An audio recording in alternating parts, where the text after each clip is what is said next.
Olá, estamos dando início a mais um programa Debates Le Monde Diplomatique Brasil, uma iniciativa do jornal Le Monde Diplomatique Brasil, em parceria com a TV PUC, com o canal universitário e com a TVT, a TV dos Trabalhadores. Hoje nós vamos tratar de um tema controverso. Tem muita gente que se posiciona contra, tem outros que já se posicionam a favor. É um tema polêmico. É a maconha na medicina. Será que ela contribui para enfrentar algumas doenças específicas? Ela tem alguma função específica? Ela cria dependência? Como é que nós podemos ver, né, a questão que hoje é um avanço na medicina para alguns, de que ela pode ser bem efetiva no tratamento de algumas doenças específicas? Por outro lado, temos também preconceitos que julgam, junto com as outras denominadas drogas, num pacote conjunto, a maconha como alguma coisa que deve ser execrada. Então, nós vamos conversar sobre isso e trouxe dois especialistas para poderem tratar do tema com vocês. Eu quero apresentar o Marcelo Sarro. O Marcelo Sarro é diretor executivo do Centro de Excelência Canabinoide, que reúne todas as dimensões ligadas ao uso medicinal da cannabis. Cannabis é o nome científico da maconha, né? O foco é proporcionar maior bem-estar e melhor qualidade de vida às pessoas. O Centro de Excelência Canabinoide é especializado em saúde, estruturado em 3 frentes, né? O SEC Medical, que é focado na aplicação clínica de tratamentos eficientes e seguros para quem busca qualidade de vida. O SEC Academy, que é um centro de educação especializado em cannabis para uso medicinal. E o SEC Science, gera conhecimento por meio de pesquisas científicas, validações de aplicações químicas, clínicas e certificações de produtos. Quero agradecer ao Marcelo, que está disposto a conversar com a gente. Muito obrigado, Marcelo. Quero apresentar também para vocês o Anderson Furst. Ele é advogado, é doutor em Direito pela Pontifícia Universidade Católica de São Paulo, é doutor em Bioética pelo Centro Universitário São Camilo, professor de Direito Constitucional da PUC de Campinas e do curso de Administração e Negócios de Saúde da Faculdade Israelita de Ciências da Saúde Albert Einstein. É presidente da Comissão Especial de Bioética e Biodireito da Ordem dos Advogados do Brasil. É editor científico e autor de livro. Ele recebeu o prêmio de Jovem Talento do Mercado Editorial em 2015 e, em 2020, foi listado como um dos 100 maiores nomes da história do livro no Brasil. Muito obrigado também, Anderson, por estar com a gente. Eu quero começar me dirigindo inicialmente ao Marcelo, perguntando: Marcelo, por que do Centro de Excelência Canabinoide? O que é essa iniciativa? Qual é a razão de origem dessa iniciativa? Bom, obrigado primeiramente pelo convite, Silvio. É um prazer estar aqui, podendo falar a respeito disso. Acho que o nosso papel, nesse momento, é educar, é trazer o maior número de conhecimento possível, né, em cima dessa nova terapia. E falando um pouco da nossa trajetória, a gente vem estudando esse nicho de mercado já desde 2016 para 2017. O Centro de Excelência Canabinoide, ele é uma venture building da The Green Hub, que é uma empresa do grupo que iniciou os estudos justamente para tentar entender quais seriam os caminhos aqui no Brasil da cannabis medicinal ou até mesmo do mercado da cannabis aqui. Então, você vê, a gente está bem lá desde o comecinho, e em 2018, com o desenho que a gente tem hoje, vem se aprimorando, o Centro de Excelência, ele surgiu. Ele surgiu para ser um centro mesmo de estudo e referência. Não dá para eu falar de medicina, não dá para falar de aplicação clínica, se eu não colocar a parte científica e de educação juntos. Esse é o nosso desafio.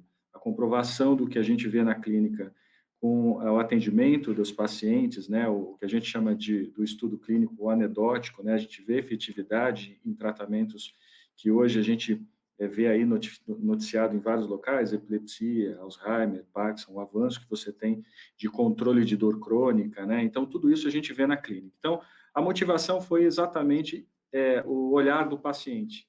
Eu me lembro muito que lá para 2017, 2018, a gente tinha já algum atendimento sendo feito, né? A gente já tinha um neurocirurgião, o Dr. Pedro Perro, trabalhando, um dos principais prescritores do Brasil, começando a fazer ali as iniciativas em que ia modular o nosso modelo, ia fazer o nosso modelo, e sabe, você receber uma mãe, aí eu já vou puxar um pouco aí mais do pessoal, você ouvir uma mãe que tem um filho autista de 11 anos agradecendo que ele, a primeira vez que ele comia sozinho, ou que ele brincava com os primos num sítio, e que para aquilo era inimaginável. Então, assim, isso comove até hoje, eu falo aqui, eu fico mais emocionado, mas é exatamente esse era talvez o principal foco que fez com que a gente olhasse com mais critério e fosse buscar entender, fosse buscar desvendar, e hoje o nosso modelo é exatamente esse.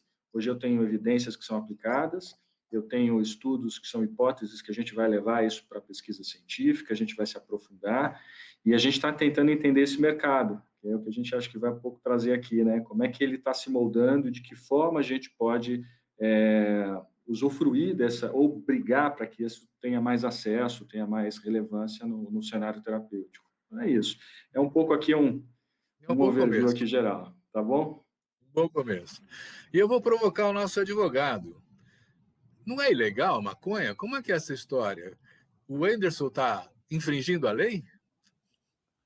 Ótima pergunta, Silvio. Primeiramente, muito obrigado pelo espaço. É um prazer compartilhar aqui tela contigo e com o Marcelo. Uma pena que é a distância, mas é o que temos, então vamos compartilhar aqui a distância mesmo.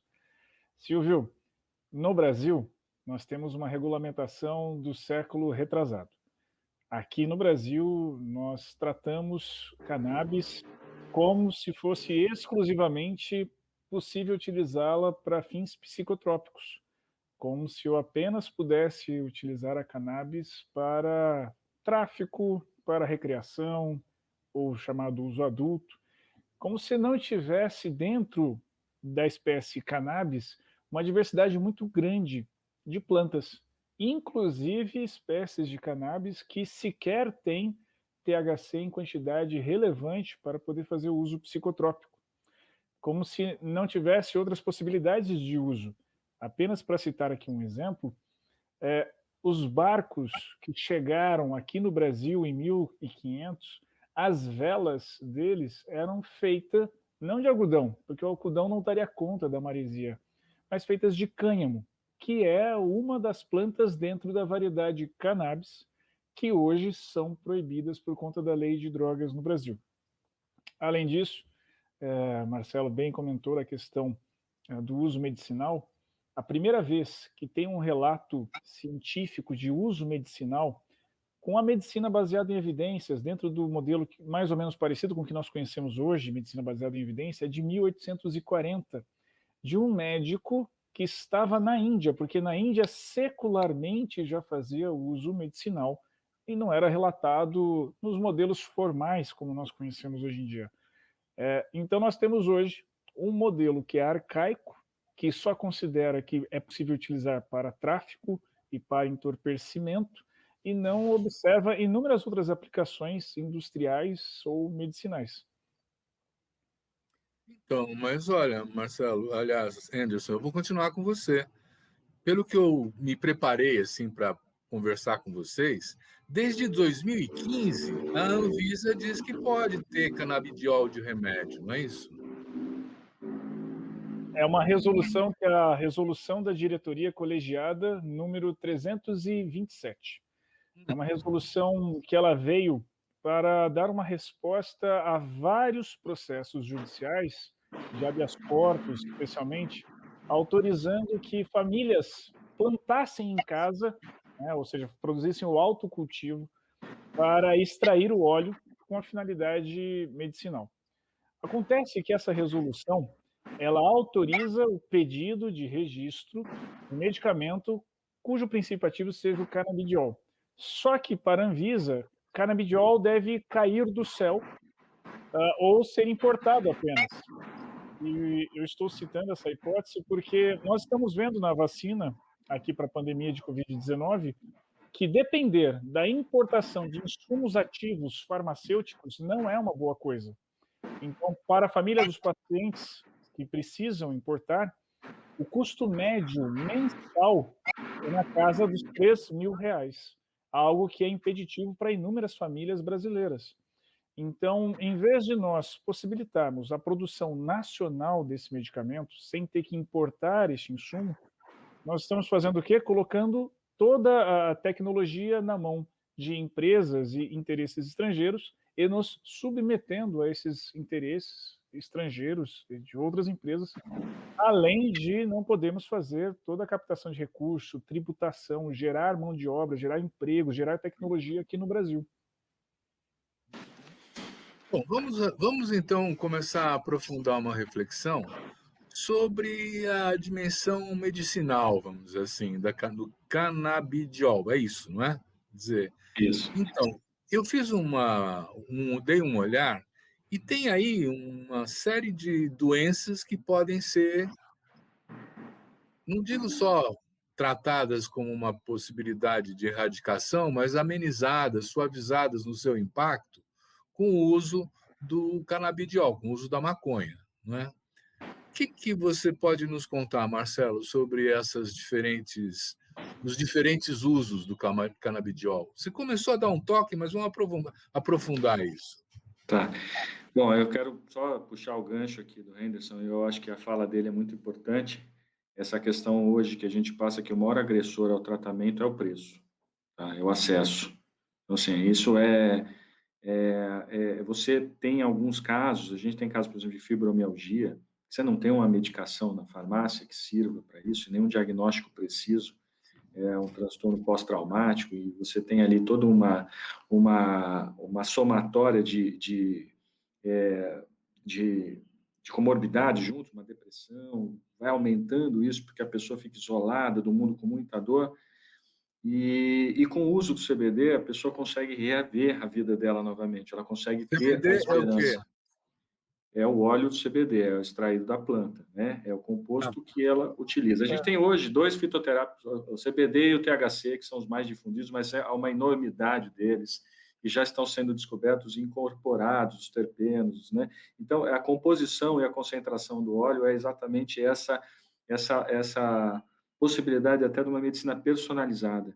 Hoje você tem a possibilidade de fazer um teste genético identificando exatamente qual é a tua metabolização para esses componentes e aí sim colocar ali numa posologia, numa titulação que vai te fornecer melhor benefício. Então, você vê o quanto a gente pode até seguir com uma medicina preditiva, diferente do que a gente vive hoje. Eu tenho a enxaqueca ou eu tenho uma depressão e eu pego uma medicação para me segurar, né? Eu não tenho ali... E eu não estou falando de cura, tá, Silvia? É até muito legal essa tua pergunta, porque assim, vou dar exemplos aqui, eu posso até esquecer de alguns, mas no decorrer do nosso papo a gente vai lembrando. Oncologia, por exemplo, você cuida das reações enquanto você tem a câncer, né? quimioterapia. Exatamente. Você acaba trazendo para o paciente uma qualidade de vida ou até mesmo uma recuperação melhor, uma condição melhor de suportar aquilo que ela... Então, assim, não é simplesmente a gente atuar, porque eu não vou fazer a regressão. Se você for pegar na parte científica, alguns estudos, tem algum caso lá nos Estados Unidos que foi feito bem no começo e houve um processo de regressão, mas é um caso isolado. Hoje o que a gente trata, ou trataria muito bem, seria esse acompanhamento durante o tratamento. Então, se você tem um produto acessível e que não demora 45 dias entre autorização e importação para chegar na casa do paciente, você consegue atender uma enormidade de pessoas muito mais fácil. Então, assim, você consegue trazer essa opção, porque eu sempre falo isso, acho que a gente tem que dar a opção, isso existe. Hoje, o que bate na clínica são pessoas que já tentaram de tudo, uso compassivo, às vezes, que elas falam, olha, eu vou fazer o que eu tiver que fazer, você me ajude, mas essa é a única chance que eu vejo. Eu tenho uma dor crônica que carrega comigo 20 anos, e eu fiz de tudo, não consegui, e eu ouvi dizer que a gente pode ter aí uma melhora com o uso de um composto da cannabis. Então, assim, E, mais do que isso, eu acabo tratando a pessoa, se a gente for aprofundar aqui no sistema endocannabinoide, no equilíbrio dela, né? No equilíbrio, vou trabalhar a ansiedade, vou trabalhar um equilíbrio de funções químicas e orgânicas da própria, e ela vai conseguir ter o que a gente chama hoje de uma melhora, o entourage, né? Uma melhora completa, não só daquela principal queixa. Então, para quem está acompanhando e está se aprofundando, Silvio, a gente acaba olhando quantos benefícios nós teríamos de uma planta, né? Se fosse realmente utilizada e comprovada cientificamente, se a gente tivesse ela a possibilidade de plantar, de ter aqui perto, de não ter que ficar esperando o preço abusivo da medicação, que a gente pudesse já ter aí a condição de ter esteira, e o Brasil ser tanto espaço, com tanta possibilidade de plantio. Se a gente for entrar aqui, até a terra ela é beneficiada com o tratamento, com a plantio da cannabis, né? Ela recupera solo, olha que loucura, né? O Henderson deu o exemplo aí das velas, das caravelas aí portuguesas. Então, você vê até esse material, o quanto é rico, né? Estão falando já de superalimentos, do concreto feito de cânhamo. Então, assim, tem enormidades aqui de caminhos e que hoje a gente fica aqui brigando para desmistificar, né, um adjetivo ou até mesmo uma falta de informação do que a gente está falando, né? Quer dizer, não é, ninguém está fazendo apologia de nada, que a gente está principalmente olhando para a ciência, para a educação e para a medicina, né? Então, Marcelo, eu fui para outros lugares aqui, desculpa, eu vou me empolgando aqui. Não, mas a ideia que você está me dando é que dores crônicas, né? Quer dizer, Sim. e artrite também, né? Artrite também. A gente tem, eu não sou médico, então, assim, me perdoem, a gente vai falar no linguajar paciente aqui. Então, assim, você tem uma composição de espasticidade, dor, percepção de dor, que isso, dentro do que você recebe o paciente, a gente faz hoje na clínica o que a gente chama de jornada, né? Então, assim, a gente faz uma anamnese completa do paciente, identifica todo o histórico dele, avalia exames, tudo que ele vem trazendo, e a gente passa num programa de tratamento em que existe a necessidade de um acompanhamento. Então, assim, em decorrência do grau, do nível de dor, a principal queixa, o que ela já toma, o que segura, o que faz. A gente tem que fazer isso uma esteira, porque é um produto orgânico e ele se adapta ao metabolismo. Então, a gente vai olhando titulação, posologia, exatamente como é que é essa combinação, a concentração. A gente tem níveis de THC que estão regulamentados, que podem ser utilizados para controle de dor com mais eficácia. Então, quando você fala de artrite, de dor reumática, você acaba trazendo muito essa questão de a pessoa tem que suportar uma rotina de dor, né? E isso impede ela de fazer atividades diárias, quer dizer, ela não consegue executar ou exercer a função dela social. E isso é impeditivo para ela poder agora, como eu disse, da fibromialgia, cair com uma ansiedade alta, depressão, e aí a gente começa a ter uma evolução de outras doenças que, em decorrência dessa ineficiência ou incapacidade de movimento. Então, você vê que é uma questão muito... É até engraçado, agora a gente vive na pandemia, o Henderson falou que a gente não está podendo ficar junto, se abraçar e tal, falar, né, tá perto.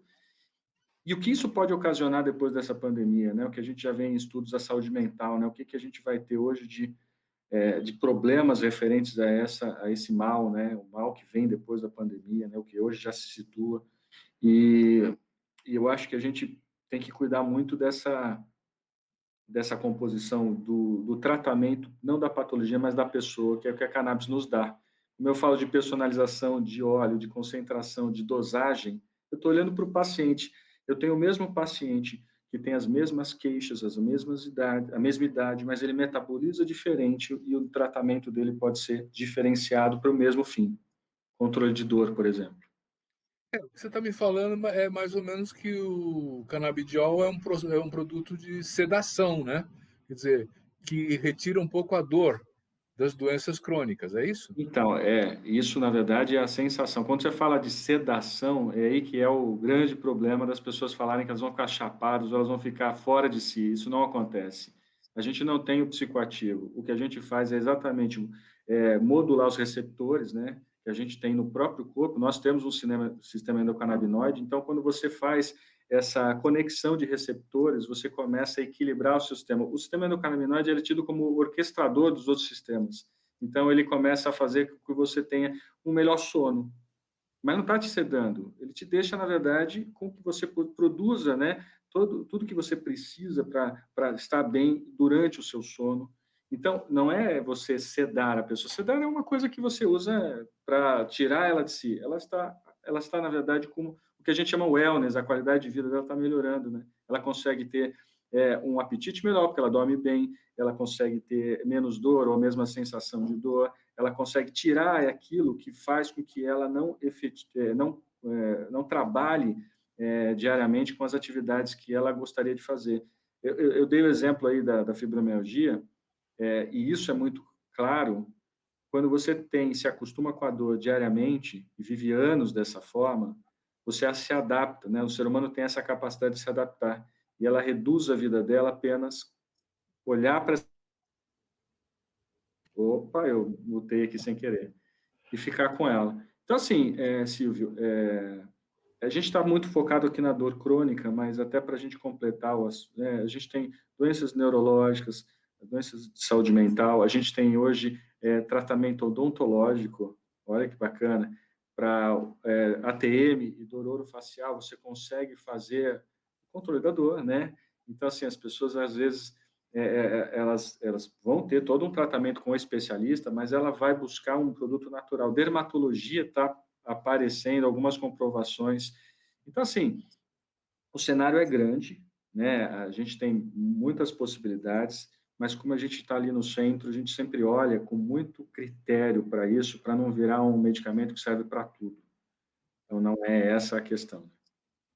Então, vamos voltar para o Anderson. Anderson, eu estou pensando assim, quer dizer, primeiramente, quando você fala nós importamos, quer dizer que isso é liberado em outros países, né?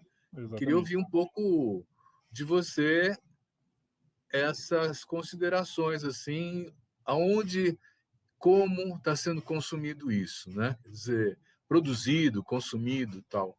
Onde que não é crime? Nos Estados Unidos, na Europa, onde é que é?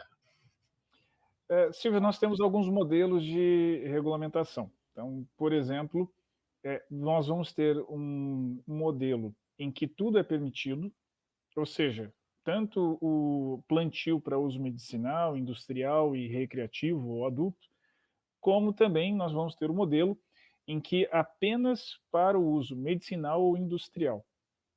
No Brasil, nós temos o terceiro modelo em que nada é permitido, né? Tem que ter autorização judicial para o seu caso exclusivo. Por exemplo, nossos vizinhos aqui, os uruguaios, eles regulamentaram e estão neste primeiro modelo que eu mencionei. Lá tanto pode ser utilizado para fins industriais, medicinais, mas também fazer o uso adulto. Nós temos ainda aqui na América Latina o Chile, que também regulamentou para fazer o uso industrial e o uso medicinal. A Colômbia também tem sido feito medicinal e industrial. Nos Estados Unidos, nós estamos vendo, por conta do modelo da arquitetura da federação deles ser diferente da nossa, os estados possuem a competência para regulamentar. Nós acabamos de ver o estado de Nova York regulamentando, inclusive, não só o medicinal e industrial, mas também o adulto ou o recreativo. E por qual motivo Nova York fez isso? Porque eles querem recuperar a sua economia e também os cofres públicos. A tributação, em pouco tempo de regulamentação, já possibilitou uma entrada de recursos inimaginadas pelo Estado aos seus cofres. O Canadá, por exemplo, autoriza a produção para fins medicinais e industriais e não autoriza o uso adulto. Nós temos vários modelos no mundo. De um modo geral, nós temos assistido uma onda verde, por assim dizer, em diversos países. Por que eles estão apostando nisso e deixando para trás a criminalização? Porque já se sabe que vai ser uma porta, uma oportunidade, não só de recuperar a economia pós-pandemia, né? Todos os países sentiram, nós estamos sentindo também duramente, aumentar postos de trabalho, porque, querendo ou não, é uma nova indústria que surge com novos insumos, com novas indústrias acessórias a isso tudo, novos desenvolvimentos tecnológicos, e, além de tudo, porque permite desenvolvimento nacional e permite acesso a recursos daquilo que a medicina tem apontado como o futuro caminha para cá. Nós vivenciamos hoje, e queria puxar aqui o que o Marcelo mencionou, uma série de doenças chamadas de doenças raras, que afetam 65 pessoas num grupo de 100 mil pessoas. Essas doenças, quando o paciente tem o diagnóstico, leva cerca de 5 a 8 anos, é uma jornada. Os que conseguem o diagnóstico, eles não têm acesso a um tratamento eficiente, porque muitas das vezes o tratamento não existe. Ou quando existe, são as chamadas drogas órfãs. Elas são tão caras para tão poucos pacientes que elas nem são registradas no Brasil ou não são desenvolvidas comercialmente. Para essas doenças, a grande resposta que há dos sistemas de saúde são os cuidados paliativos. É reduzir danos, é possibilitar o bem-estar. E o que se percebe, o Marcelo trouxe aqui casos, inclusive, é de que os canabinoides, não necessariamente apenas o canabidiol, ele possibilita isso. Então, por exemplo, o paciente de câncer com tratamento oncológico pesado, quimioterapia, perdendo o apetite e seu corpo enfraquecendo por isso, a depender da combinação do medicamento, a medicina personalizada que o Marcelo mencionou, uma pequena quantidade de THC, por exemplo, pode permitir que esse paciente volte a ter apetite. Ele vai continuar se alimentando como se não estivesse tomando quimioterapia. Então, nós observamos que a regulamentação no mundo todo, ela tem sido ajustada para possibilitar tanto o direito à saúde, quanto a autonomia do paciente e, especialmente, o direito à livre iniciativa e desenvolvimento nacional. Então, Emerson, mas olha, no meu levantamento aqui, a partir de 2019, tem uma autorização de que as empresas podem fazer o plantio, desde com autorização do governo. É verdade isso? No Brasil, ainda não. No Brasil, plantar ainda é considerado crime. Quem pode plantar no Brasil hoje em dia?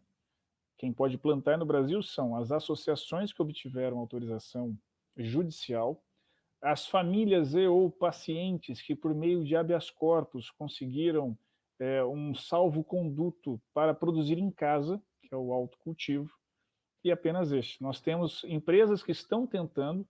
Nós tivemos um caso de autorização para desenvolvimento com fins científicos, ou seja, aperfeiçoamento genético, que foi em parceria com a Universidade Federal de Viçosa, mas são os únicos casos. Nós ainda não podemos ter cultivo aqui no Brasil para a utilização industrial ou medicinal, que não nesses poucos casos que nós estamos mencionando.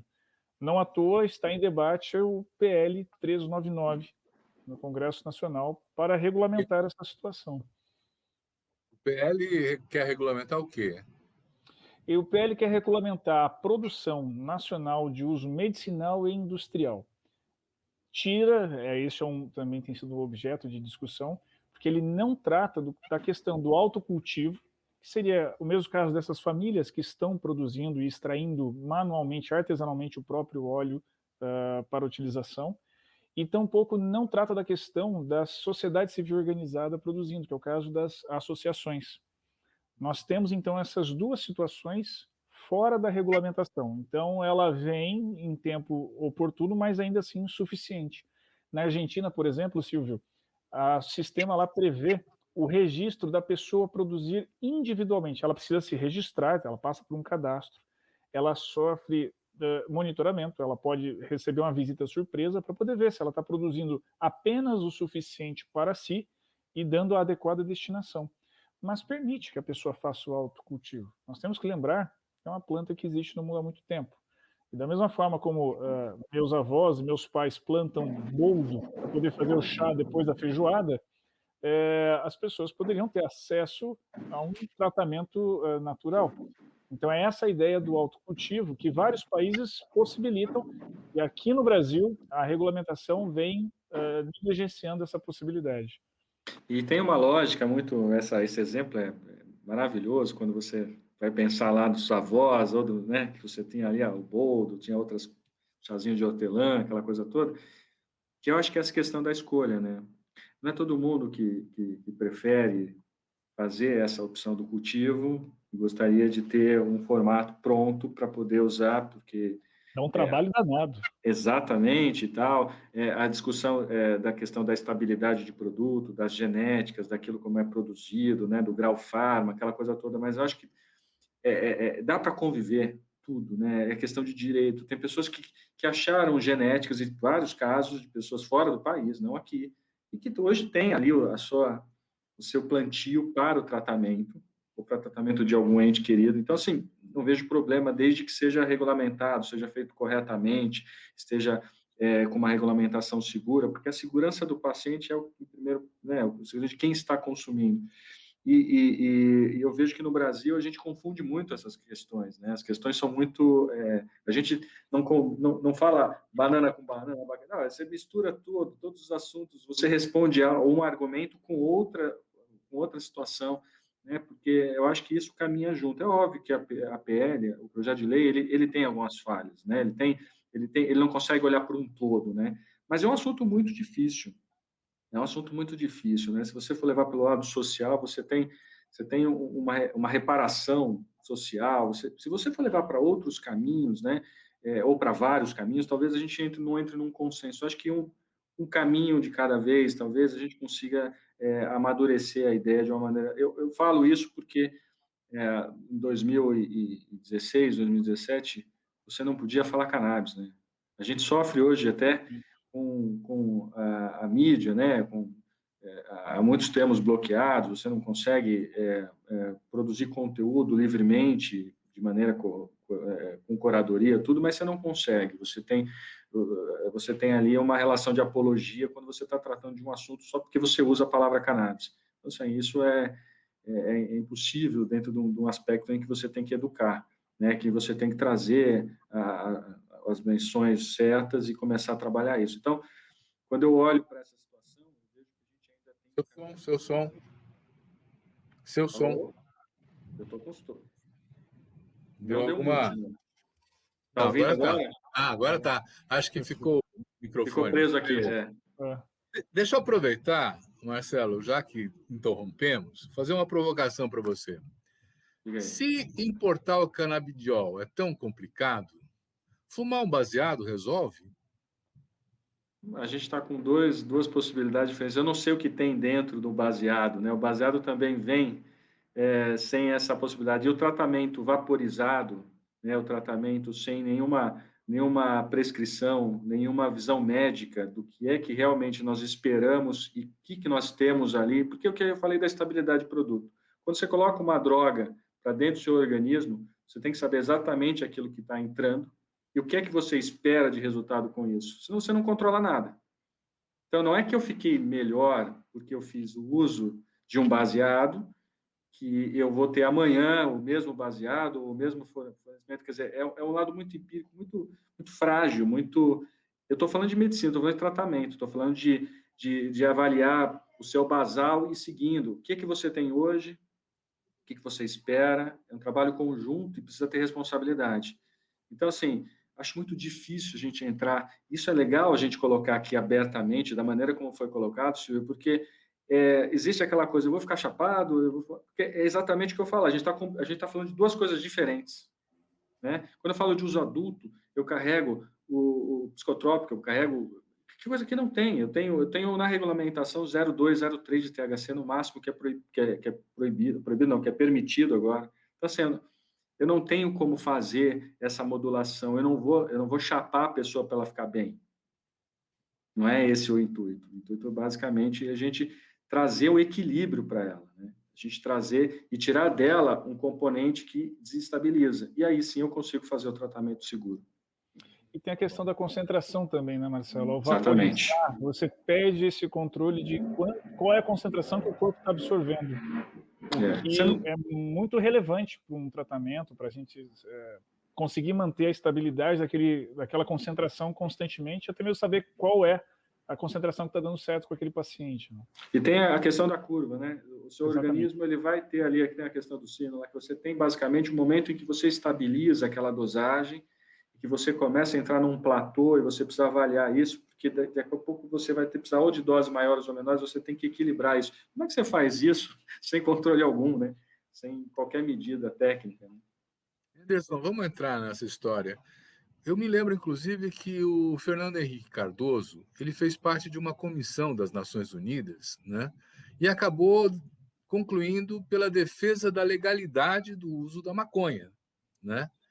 E há avaliações de que os danos com o álcool e com o tabaco são maiores do que com o uso efetivo da maconha.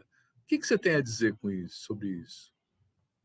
Realmente, Silvio, esse é o ponto mais polêmico a falar sobre cannabis enquanto seu uso adulto.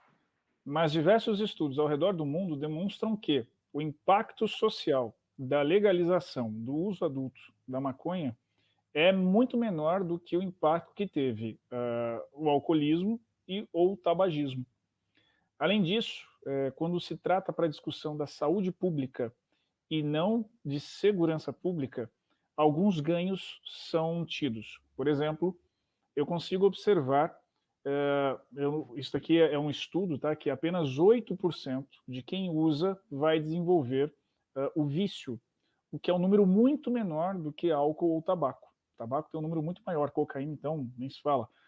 Mas a maconha tem um número muito menor de vício em relação a álcool ou tabaco. Ao permitir isso, eu consigo fazer um sistema de tratamento e acolhimento dessas pessoas. Então, levando essa discussão para a saúde pública, eu consigo mitigar o impacto que o uso adulto causa na sociedade. Nós não podemos ignorar que o uso adulto já está acontecendo, ele ocorre. Andando pela rua, quando nós podíamos andar livremente, nós sentimos o cheiro, né? Ocorre. Então, agora são números que estão ocultos, que não conseguem entrar no sistema de saúde pública para nós cuidarmos. Quando regulamenta e passa de segurança pública para a saúde pública, eu levo esse debate para o cuidado. Além disso, ao regulamentar, ao legalizar, e esse foi o estudo, a conclusão que essa comissão na Organização das Nações Unidas tiveram, eu vou retirar isso do narcotráfico e vou transformar a iniciativa privada. Então, eu vou conseguir monitorar, tributar, e, inclusive, é dessa tributação que eu vou custear aquele tratamento que hoje não está sendo custeado. E a tributação, ela, aqui no Brasil e em outros países também modernos, ela tem o princípio da seletividade tributária. Ou seja, o Estado ele vai escolher aquilo que ele vai tributar com maior peso. É o caso do tabaco. A tributação do tabaco é altíssima. Por quê? O Estado não gostaria que aquilo existisse, mas já que existe, a pessoa insiste em consumir, ele vai jogar lá para cima essa tributação, até porque ele vai ter que utilizar esse recurso para financiar a saúde, entre outras coisas. Vários países estão optando por este modelo, não só porque ele consegue atender as pessoas que são afetadas por isso, mas ele consegue se financiar para atender essas pessoas e a seletividade tributária vai fazer com que ele se financie para uma série de outras coisas. O estado da Califórnia é um modelo disso. Eles estão conseguindo retirar a tributação de inúmeras outras coisas que são de interesse público, porque a tributação da cannabis lá é suficiente para as contas do Estado e ainda sobra recursos. É por isso que Nova York também liberou, e é por isso que diversos outros países no mundo estão autorizando. Este modelo, todavia, segue polêmico. Aqui no Brasil, nós temos muito receio do avanço disso. Os dados são todos favoráveis, mas eu sei que isso implica em criar um sistema próprio de atendimento e fazer uma transição. Não é simplesmente chegar da noite para o dia e falar está liberado. Não é. Nós precisamos realmente pensar na transição disso, se for um dia ocorrer. E tem só uma informação adicional que eu gostaria de colocar aqui nessa fala. Eu tenho percebido, e é até um termo até estranho a gente falar, eu tenho pacientes que querem legalizar o uso de um CBD na clínica e parar de fumar. Porque hoje ele tem família, hoje ele tem isso, e ele supõe, enquanto ele fumava, ele se sentia melhor mas agora ele não quer ter esse estresse dessa rotina e gostaria de entrar para um desenvolvimento. Você vê, existe uma relação, mas existe um envolvimento social, um envolvimento de cultural, de conduta, de tratamento efetivo, né, de resultado, que a pessoa ela gostaria de ter isso, ela queria trazer para a vida dela, mas de uma maneira em que ela pudesse, olha, realmente eu estou aqui, regularizada, né? O que o Henderson falou, é exatamente isso. Ela está, é uma situação muito normal, né? Deveria ser normal. Eu estou indo a um tratamento, eu estou indo, né? Estou colocando hoje a minha vida em primeiro lugar. A gente tem estudos e que a gente está buscando muito a questão da geriatria, né? O que é o nosso envelhecimento, né? A qualidade de vida daqui, quando a gente estiver na terceira idade, o quanto esse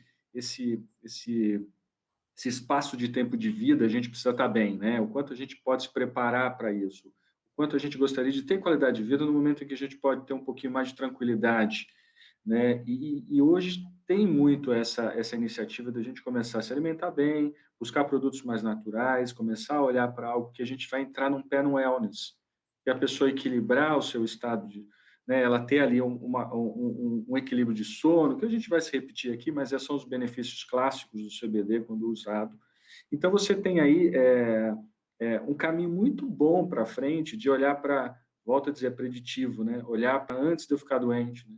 Não sei isso. Isso também, Silvio, é polêmico, porque eu estou indo contra um status quo que é o contrário, né? Que é basicamente você ter a doença, você ficar doente para poder abastecer aí de remédio.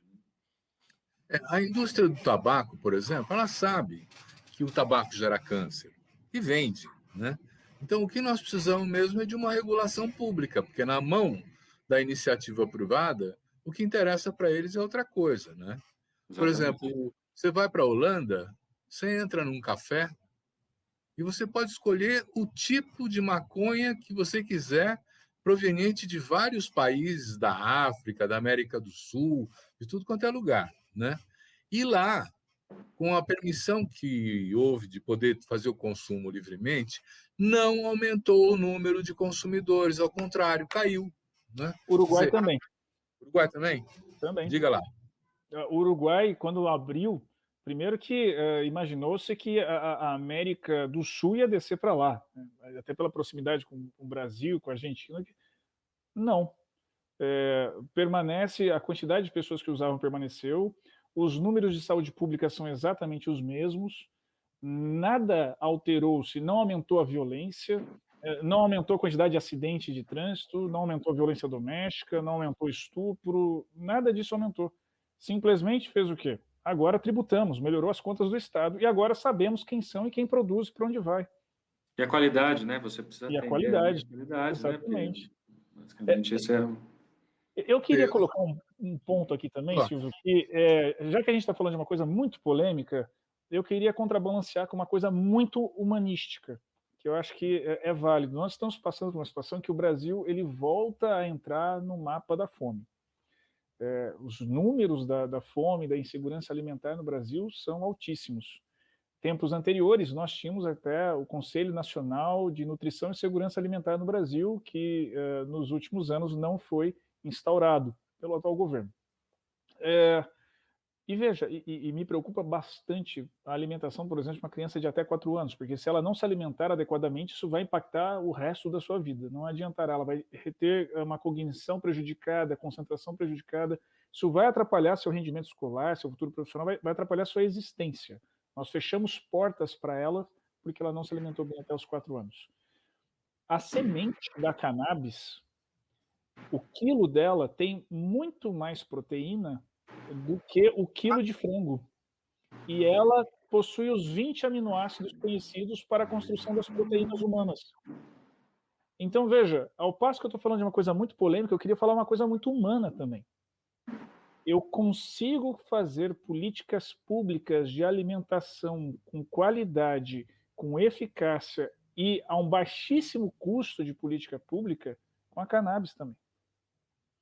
Então, esse debate complexo que envolve temas que são tabu, nós precisamos também falar das coisas que são muito humanas, que é a fome.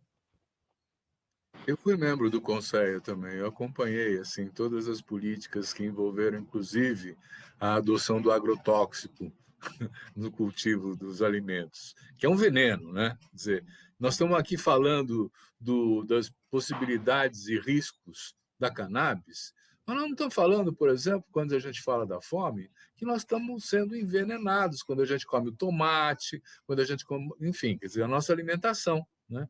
E então, para mim, aí tem uma forma de discriminação que se constrói, né? Um preconceito, um pré-juízo, né? De que a maconha é droga, tem que ser combatida, é do mal. Né? Não é uma forma de defender o narcotráfico, Anderson? Quer me parecer que quando eu defendo com todo esse tabu, eu estou mantendo a margem de lucro do narcotráfico. Se fosse legalizado, o narcotráfico não teria essa margem de lucro, não investiria nos armamentos que investe e não teríamos as guerras que nós vemos acontecer entre policiais, sociedade civil e traficantes. Nós conseguiríamos trazer isso para uma estrutura industrializada que geraria empregos, que desenvolveria a economia nacional, que traria investimentos estrangeiros para o Brasil.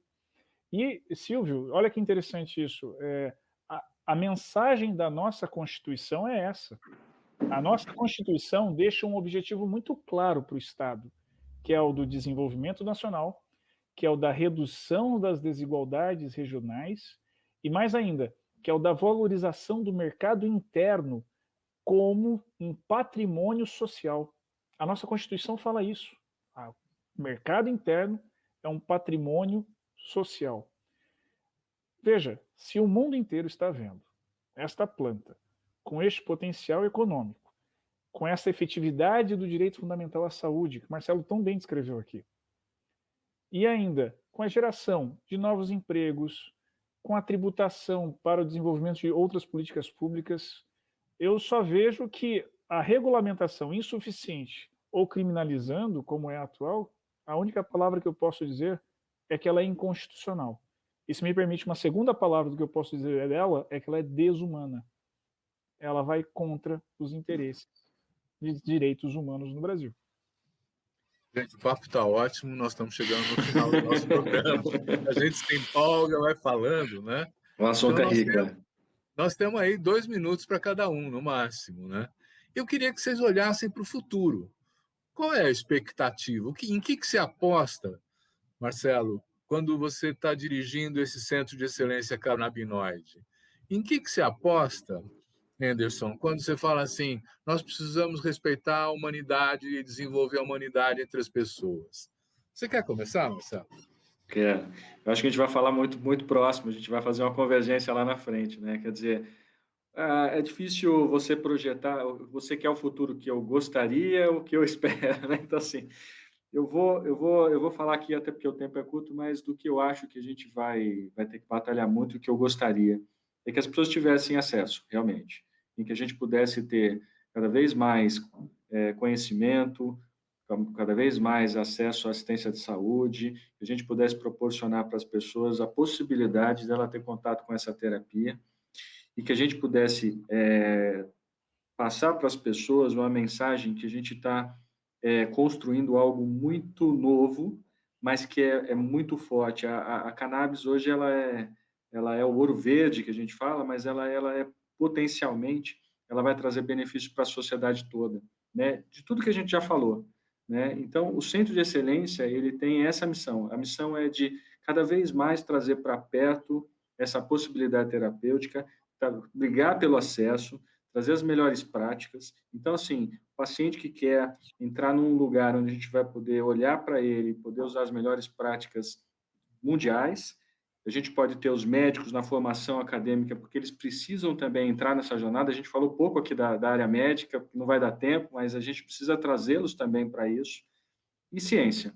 Eu acho que com ciência a gente vai poder comprovar, como a gente tem o caso da pandemia, que é verdadeira, ela precisa sim, ter investimento e ela traz a luz nossa do que a gente pode esperar para o futuro. Então, eu sou otimista, o desafio é grande, mas a bandeira está erguida e a gente vai seguindo. É isso aí.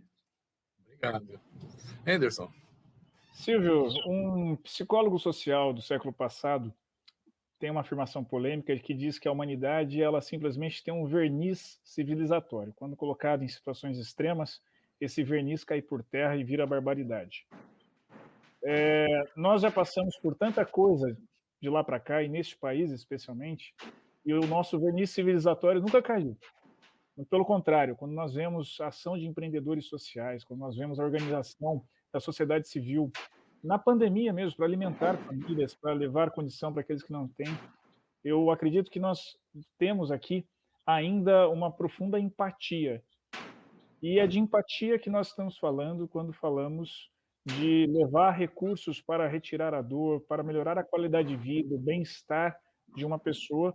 E se isso é pelo meio da cannabis, nós temos que levar também empatia para um tema que é tabu e tratá-lo francamente, abertamente, até mesmo para que a sociedade e as pessoas que têm receio deste tema possam falar também abertamente qual medo elas possuem, para nós demonstrarmos que a discussão aqui ela é séria e o que interesse que nós temos nesse assunto no Brasil é trazer para o Brasil a mensagem constitucional que está estabelecida para nós: o direito à saúde, o direito ao desenvolvimento, a geração de novos empregos e a redução da desigualdade.